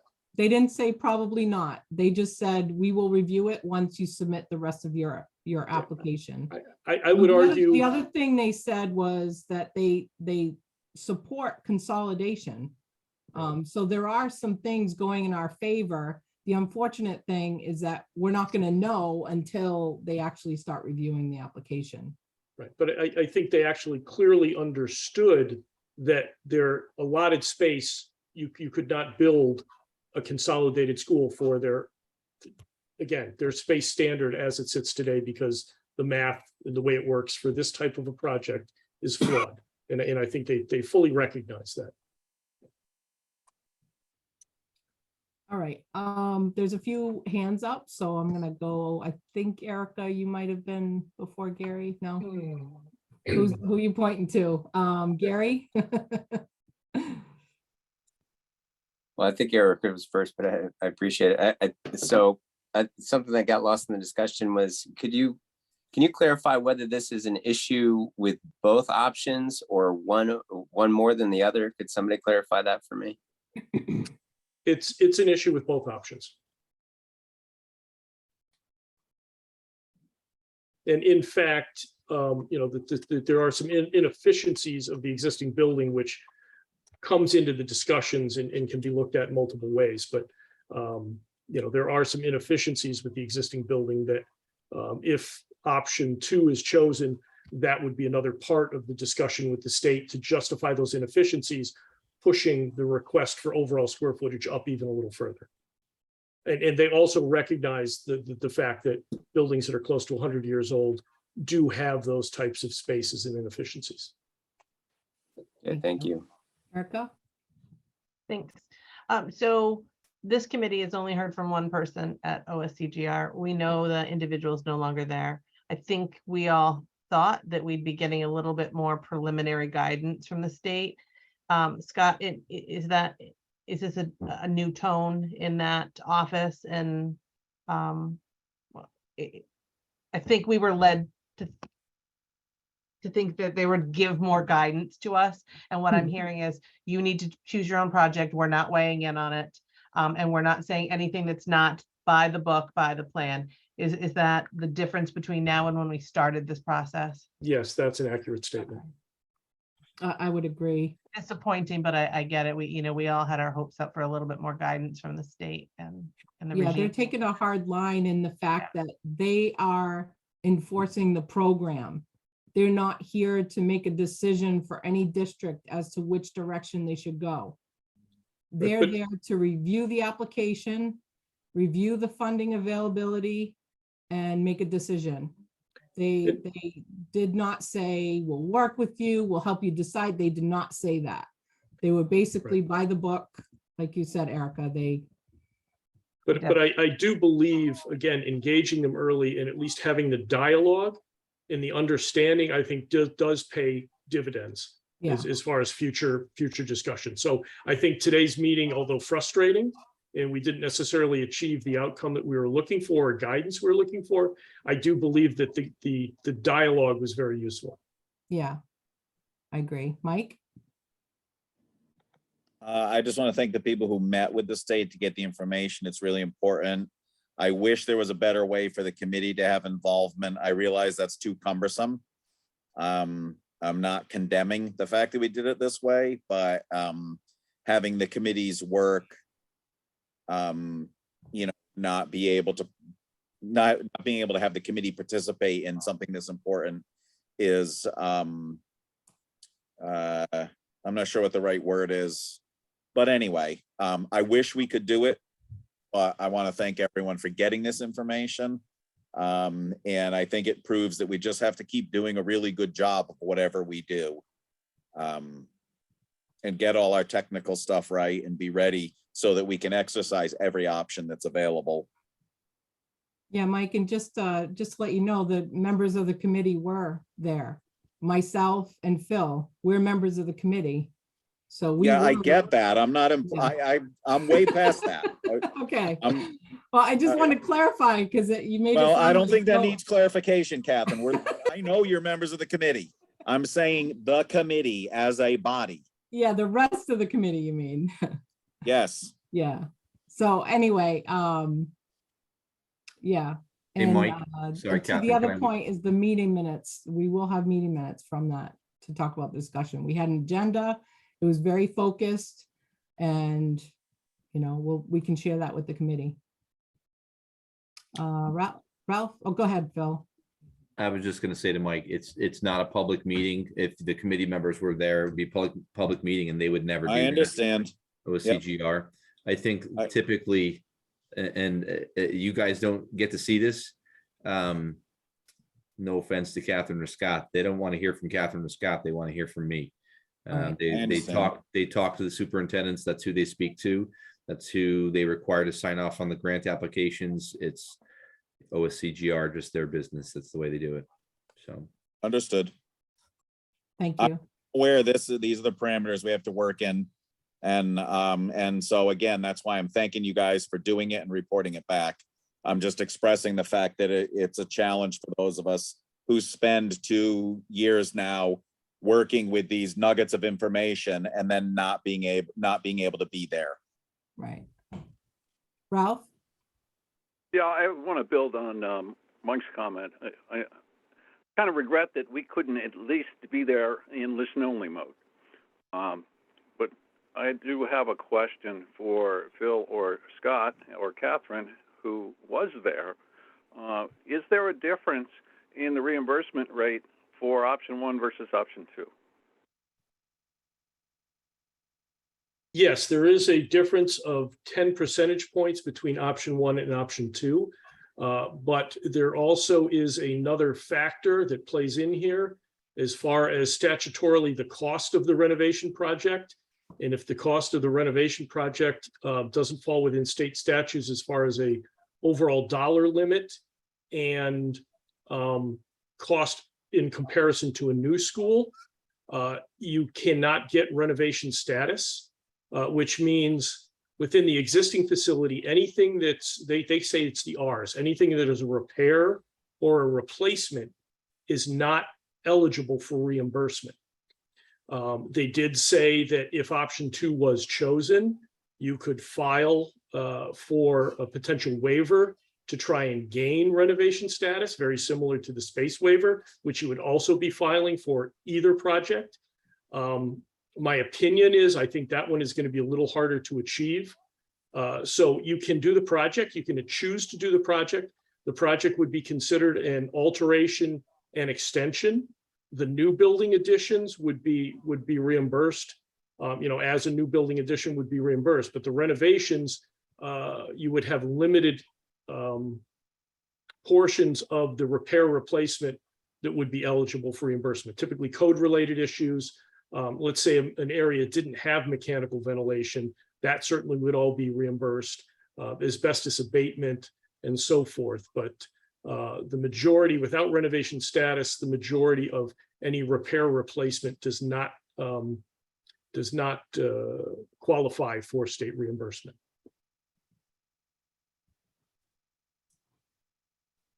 That was confusing. Okay.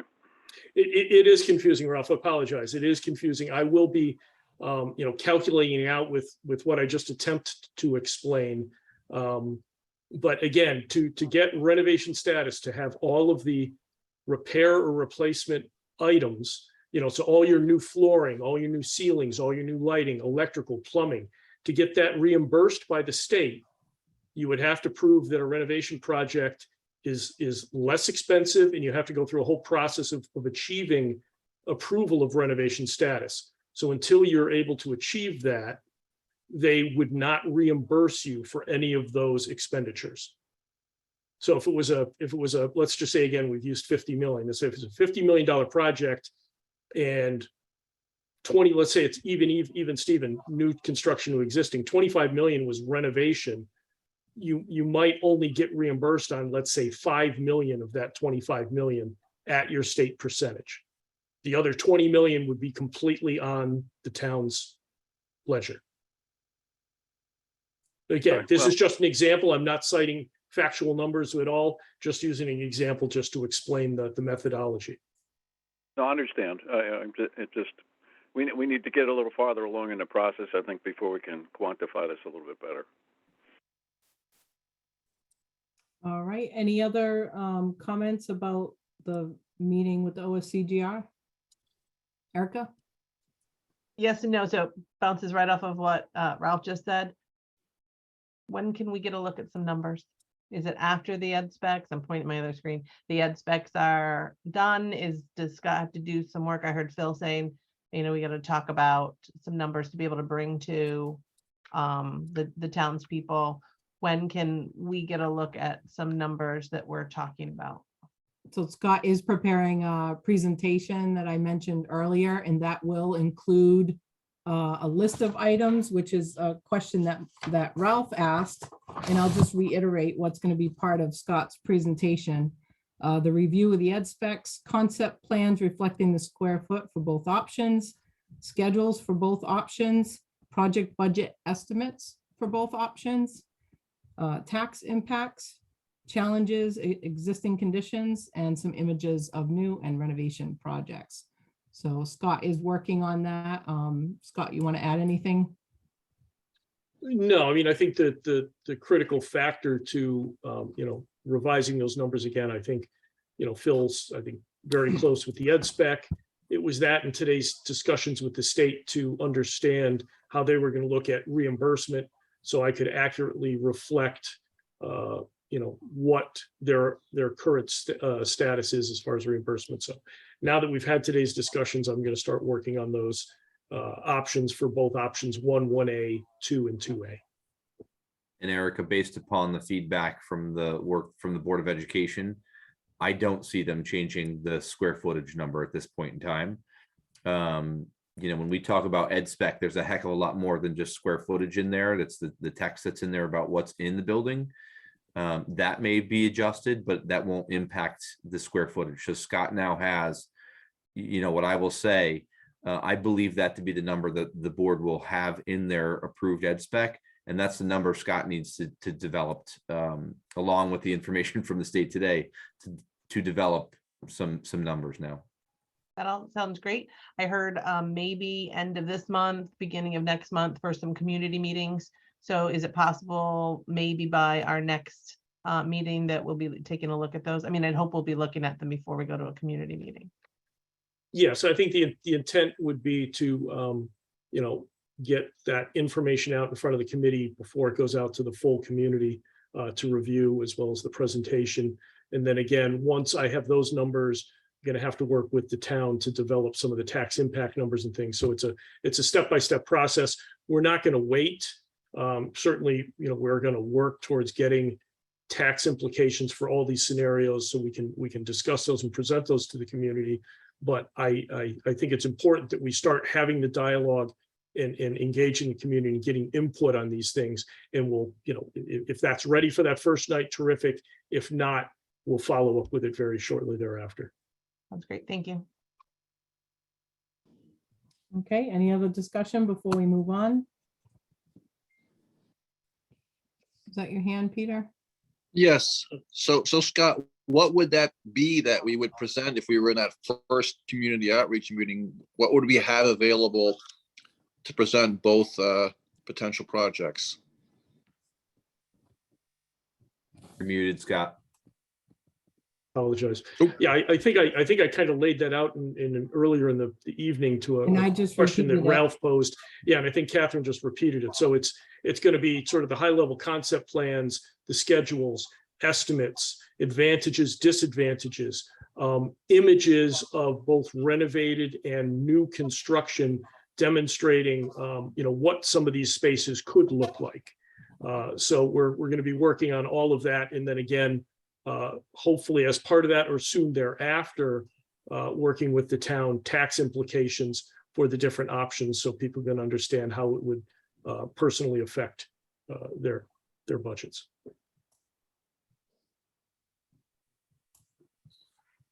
Okay, moving on. Item B. Brianna has her hand up. Sorry. Who? Oh, Brianna, I'm sorry. You know what? The hand actually blends in with the paint on your wall. Okay, I'll Sorry, I change didn't see it. make it some other magical color. I was just gonna say that I want to get this information out to our community and hear their feedback as soon as possible. I think we're all eager to do that. But I do think that question about people's taxes and the tax implications is going to be a huge question that will be asked. So I almost would prefer to pump the brakes on meeting with the community until that question can be answered, because I wonder if going to them without that piece puts us in a unflattering position. Just my 2 cents, I guess. Thank you, Brianna. We did talk about that as far as when to do it. And I think because it's not a document that we would produce, we'd have to engage the town manager to run the numbers. I'm just not sure if Scott's presentation is ready to be published, and then a week later we get that information. I guess we'd have to decide as a committee if we want to wait or not. Okay, well, fingers crossed for like a perfect unification of those things. Thank you, Brianna. Just Okay, for clarification, Catherine, it is not the business manager. We have an agent that can run the numbers for a bond. That's who Donna would contact, the business manager would contact with the numbers from Scott, Brianna, Okay. and that's that information would come back with all the bond payments for the scenarios. all right, my apologies. So it's an external person that, okay. It is. Okay, moving on. Item B, consideration for hiring an architect with historic building experience. This was on the agenda from our last meeting. We promised to put it back on the agenda for this meeting for further discussion for anybody that was not in attendance last meeting. So it's on the agenda, and I think I pushed Ralph off a couple times as he was trying to state his case. So I'll open the floor to Ralph. Well, thank you very much, Catherine. I'd like to hold off on this question or this item till our next meeting. I have a conversation coming up on Friday with Tammy Nuccio and Shippo, and I want to see how that goes before we pursue this in any detail. All right, and that's your own doing, right, Ralph? It's not a representation of what this committee has asked you to do. I will not be speaking to Shippo as the school building committee. It will be as a concerned citizen. Thank you. So are you requesting we put this on the agenda for our next meeting? Correct. I will have more information that I can share with the committee, and then we can decide at that point what is worth pursuing. Okay, thank you. Item C, executive session for the discussion of selection of a site, review potential school site, and site due diligence. So I think we have to make a motion to go into executive session. Okay. So I'll make a motion to move into executive session per CGS 1-200 6D. Discussion of selection of a site, review potential school site, and site due diligence. Is there a second? Second. Mike? Erica? Oh, You're on mute. muted. Your intention is for Scott to be a part of that, the Yes, emotion. my apologies. The executive session should also include Scott Pellman from Colliers. I'll second that friendly amendment. Okay, Thank just you. for discussion, Phil, when you move people into the waiting room, would you keep my phone number up there? I don't want to get pushed off to the waiting room. Absolutely. On here twice, so. Do we Yeah. have to, so we got a first and a second, do we take a vote to go in? Yes? Yes. All right, all in favor to going into executive session, say aye. Aye. Aye. Aye. Any nays? Nay. Catherine, you should do a roll. Abstention? To do a roll call vote. Oh, right. Okay, so we are voting to go into executive session per CGS 1-200 6D, discussion of selection of a site, review potential school site, and site due diligence. We're taking a vote, so roll call. We'll start with Chris. Aye. I'm an aye. Brianna, Aye. Gary, Aye. Erica, Aye. Peter, Nay. Ann, Aye. Mike, Aye. Justin, Aye. Ralph? Ralph, are you there? Yes, I was. We're voting to go into executive session. Are you an aye or nay? It's an aye. An aye, okay. All right, motion carries. We'll move into executive session. It is now 8:28 PM. Start the recording. I just, Now you can say that, Catherine. Thank you. Okay, it is now 8:55. Thank you for your patience while we were in executive session. I'm gonna turn it over to Mike to give a summary update. The executive session was in reference to the potential private parcel as discussed in the past, and a review of a proposal for phase 2 environmental testing as part of the due diligence. There was also brief discussion that merely updates that the legal work is continuing on the a potential letter of intent and title search work, which has been discussed in public meetings, and all of these items will eventually be coming forth public. And I think we have a motion that comes out of the review done in that, right, Catherine? Yes, so I'd like to make a motion to approve the Eagle Environmental cost proposal for a limited environmental phase 2 site assessment in the amount of, I got the wrong one out front of me. Hang on a second. I pulled up the wrong one again. In the amount of, Do you want it? I have it here. $4,854.90. Second. All right, any discussion? Well, we just had the discussion. Just one point, Catherine, if it passes, can you and I connect tomorrow so we can get that signed and I can get information off to them so we can do it right away? Yes. Thank you. All right, let's take a vote. So all in favor? Whoa, sorry. Catherine. What happened to discussion? We just had discussion. I want them, In the executive session, we had the discussion. Oh, well, so we're not allowed to have discussion about the No, motion? you have to have Side? discussion in the open meeting because it's a motion. Oh, I'm sorry. Okay. So discussion, Peter, go ahead.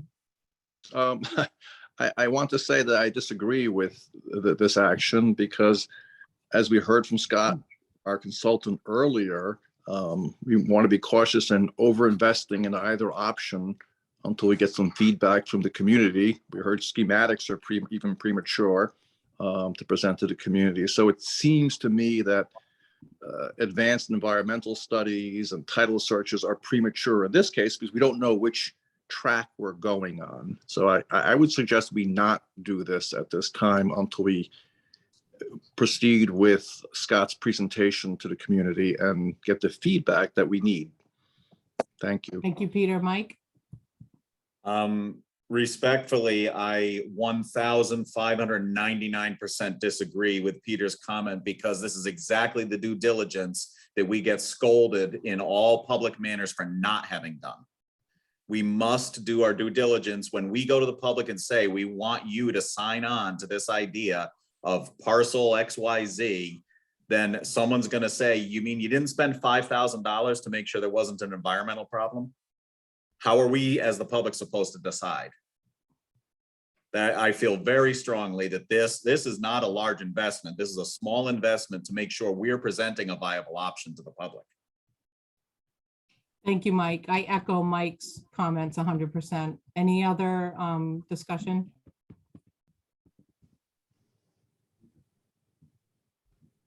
Gary, were you going to say something? Catherine, can I ask for a roll call vote? Yep. Any other discussion before we vote?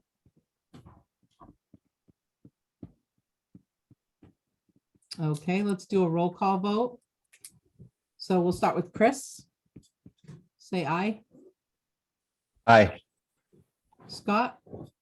I'm sorry, Brianna? Aye. Erica? Abstain. Ann? Aye. Justin?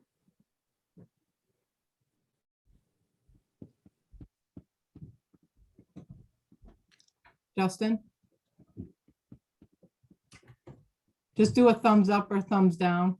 I'll come back to you. Peter? Peter? Nay. Gary? Aye. Mike? Aye. Ralph? Aye. And I'm an aye. Hold on, let me put my video on. I'm an aye. So we're just jumping back to Justin. Justin, give us a thumbs up or a thumbs down if you're an aye. Oh, All right, I'm a yes. My headset died, sorry. okay. All right, motion carries.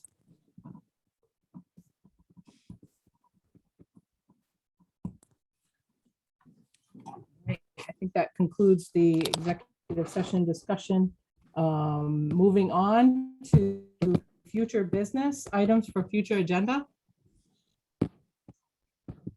This is my bi-monthly rant to, I've asked for it to be in discussion, whether it's not on the agenda, but it's not put on the agenda. I want us to talk about our meetings. I still think we should be meeting in public. I think the hybrid portion should be used limited by our committees and mostly for our residents. I once again ask that we consider meeting in person. Or at least talk about it. Okay. Erica, my apologies. I did not take your comment as an item to be added to the agenda, but I can certainly add it to the agenda.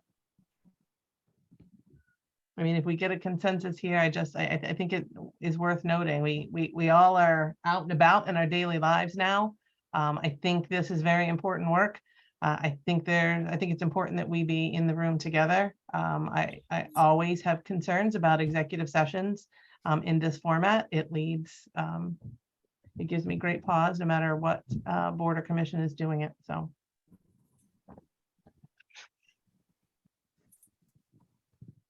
All right, we'll put it on the discussion for our agenda in our next meeting, whether to meet in person or continue with the remote. Any other items for future agenda? Peter? Yes, I'd like to continue to have ed specs on the agenda and a full discussion of its impact on our general direction.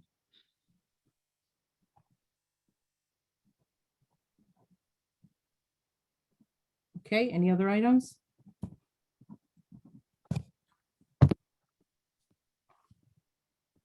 All right, and we'll put Ralph's comment about the item 8B on there. We'll add that as well. So I'll make a motion to adjourn the meeting. It is now 9:03. Any? You have one more present to speak. Oh, I'm sorry. I'm It's trying to okay. rush it. See, It's okay. Mike got me going, like we gotta speed this up a little bit. I mean, it's only 2.5 hours. I know, I'm sorry. All right, so, all right, present to speak. If you'd like to speak, just unmute yourself and introduce yourself. I'm gonna go to CT. Hi, Nutella 49 Myrtle. I want to agree with Erica. I think we need to really get back to either hybrid or all in person. I've been mentioning that often now. I also like what Peter was talking about as far as getting ed specs out there to the public and the schedule and such. I think transparency is huge. And as far as being concerned about putting ed specs out there because it's Board of Education comes from them, you can always put some kind of letter or writing on it as saying, hey, this is from the Board of Education. We just want you to be able to see. I really don't understand why that's an issue. But that's all I have for now. Thanks. Thank you, Nick. Matt? Yeah, I have the same comment. I don't understand why the ed specs are not, why this is a problem. I mean, the statement was made that we can't publish those because they're not approved by the Board of Education. Well, I disagree. The committee can publish anything it wants to publish. You know, I'm a little bit sick of the procedural nonsense. As a member of the public, I have no idea, after 3 years of attending these meetings, what the specifications for a school building project are. You're working on and developing plans and budgets and timelines based on those educational specifications, but no one can see them. That makes no sense to me whatsoever. Separately, Mr. Stevens mentioned the school roof project during this meeting tonight. If we build a new school, will the town pay for new roofs on the 2 empty buildings? And should those roof costs be included in the new school bond approved by the town? Townspeople have been asking me this question. Exactly, that verbatim.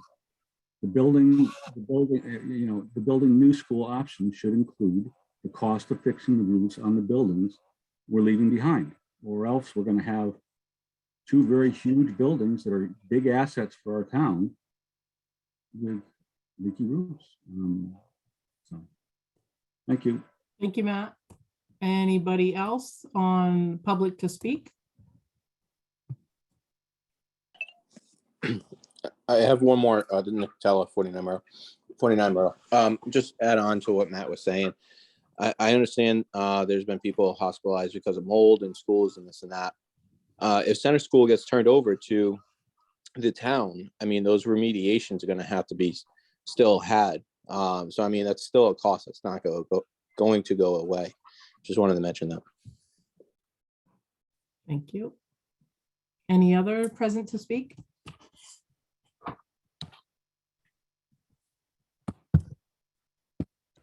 Okay, seeing none.